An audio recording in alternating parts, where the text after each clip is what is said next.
Мұқағали Мақатаев, қарлығашым келдің бе, қаршығадан саумысың? Қарлығашым келдің бе, қаршығадан саумысың? Аман есен жеттің бе, айыр құйрық нау құсым? Оралдың ба, тағы да өзің өскен ұяға? Оралдың ба, сүйіктім, екеуің де бармысың? Қарлығашым, бұғалай, қайда кеткен серігің?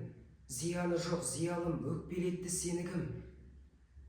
Түсінікті, сүйіктім, түсінікті айтпа енді, тұмар құсым кеткен ау тырнағында перінің. О жылы біз ауылда оңашайда тұрғанбыз, жаз да өтіп барады, қарлығашым жүр жалғыз. Көзді ашып жұмғанша көсеуін ап қолына жетіп келді бір күні жел үрлеген сырдан күз. Ғанибет қой, шіркін-ай, шуылдасаң ұлардай, қиын екен жалғызды қияда өскен шынардай. Жалғыз қайтты сол жылы, жалғыз қайтты жыл құсы. Жұмыртқа да таба алмай, балапан да шығармай. Қарап өтіп көз алдым, қарап тұрмын досыма. Қарлығашым, қайт орал мекеніңе, шошыма. Әжем менің күйбеңдеп күбірдеп